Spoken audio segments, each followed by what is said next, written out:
Praise the Lord. கண்களின் இச்சையோட second part 2 நம்ம இன்னைக்கு பார்க்குறோம். இதே சேனல்ல பார்ட் 1 நம்ம ஒரு நாள் போட்டிருக்கோம். ஏற்கனவே முன்னால போட்ட ஒரு இதுதான் அதோட பார்ட் 2. அதாவது அந்த வீடியோல ஏசப்பா வந்து பேசுனாங்க என்னன்னா, நம்ம வந்து அதிகமா டிவி, மொபைல் இது மாதிரிப்பட்ட எல்லாத்துக்குமே நம்ம வந்து முக்கியத்துவம் கொடுக்கும்போது ஏசப்பா நம்ம கூட இருக்க மாட்டாங்க. இதுலேருந்து எப்படியாவது காப்பாற்றிக் கொள்ளணும் நம்மளை அப்படின்னு.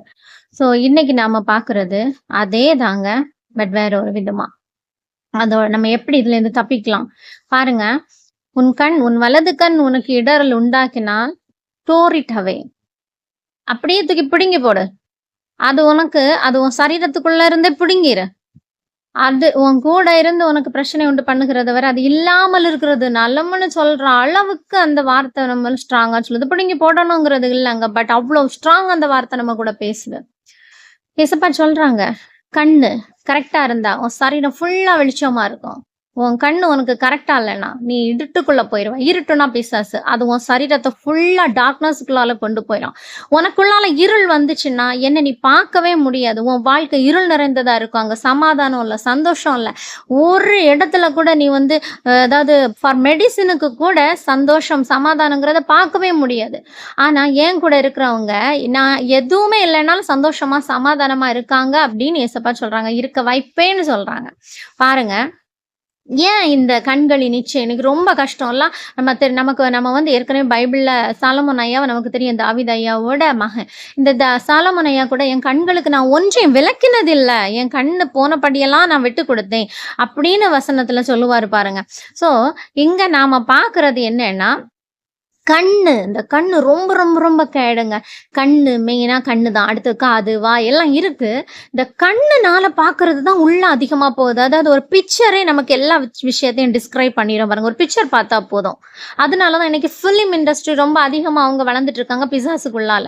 நம்ம அதை பார்த்து நம்மள வளர்ந்துட்டு இருக்கிறோம் பிசாசுக்குள்ளால.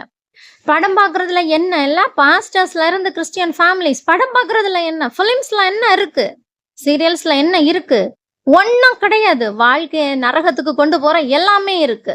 அது தெரிஞ்சுக்காம நம்ம வேஸ்டா நம்மளோட டைமை வந்து ஸ்பெண்ட் பண்ணிட்டு இருக்கிறோம்.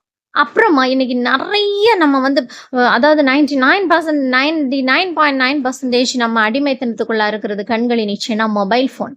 இந்த மொபைலுங்கிறது எல்லாருடைய கையிலங்க, இல்லாதவங்களே கிடையாதுன்னே சொல்லிடலாம். ஸோ அந்த அளவுக்கு இன்னைக்கு கொரோனாங்கிற ஒரு ஏசப்பா நெட் பூமி நெங்கும் ஒரு கண்ணியை வருவிச்சிருக்குன்னு சொன்னாங்களா, அந்த நெட்டுக்குள்ளால நம்ம மொபைல் போனுக்குள்ளதான் மெயினா போயிட்டோம். இது எல்லாரையுமே அடிமைப்படுத்தி இருக்கு.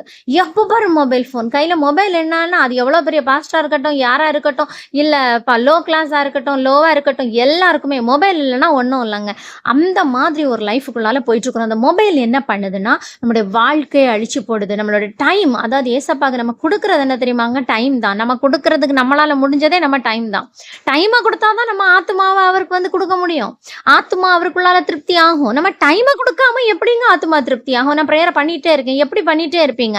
மைண்ட் ஃபுல்லா நீங்க பார்த்ததுதான் வந்துட்டே இருக்கும்.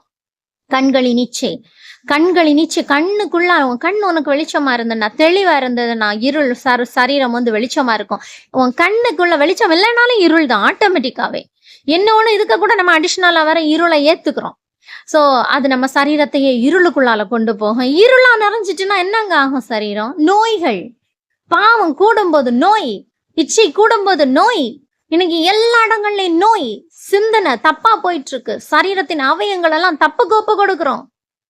குடும்பங்கள்ல சமாதானம் இல்லாத நிலைமை. எல்லாத்துக்குமே மெயினா கண்களின் இச்சை நிறைய இருக்கு, வரிசையா சொல்லிட்டு போலாம்.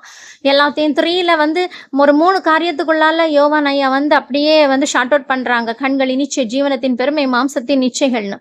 சோ அந்த கண்களின் இச்சை ஃபர்ஸ்ட். கண்களின் இச்சையிலிருந்து விடுபடுறதுக்கு ஒரே ஒரு வழிதான் இருக்குங்க. என்ன தெரியுமா? எவ்வளவு டைம் நீங்க கண்ணுக்கு வேற திங்ஸுக்கு, வேற பேடான திங்ஸுக்கு இந்த கண்ணை வந்து ஒப்பு கொடுக்குறீங்களோ அதே அளவுக்கு கண்ணை குட்டான திங்ஸுக்கு ஒப்பு கொடுங்க. அதென்ன குட்டு, அதென்ன பேடா? நீங்க மொபைல் பாக்குறீங்க, டிவி பாக்குறீங்க, தேவையில்லாததை பாக்குறீங்க, தேவையில்லாத விஷயத்த பார்க்க போறீங்க. இந்த மாதிரிப்பட்ட காரியத்தை எல்லாம் விட்டுட்டு அதே டைம் நீங்க எவ்வளவு தூரம் மொபைல் பாக்குறீங்களோ அதே டைம் பைபிள் ரீட் பண்ணுங்க. அதே டைம்ல ஏசப்பாவை நோக்கி பாருங்க. அதே டைமுங்க நீங்க வேற எக்ஸ்ட்ரா டைம் ஒன்றும் பார்க்கண்டா. நீங்க மொபைல் எவ்வளவு டைம் பாக்குறீங்களோ அதே டைம், பிலிம் எவ்வளவு டைம் பாக்குறீங்களோ அதே டைம்.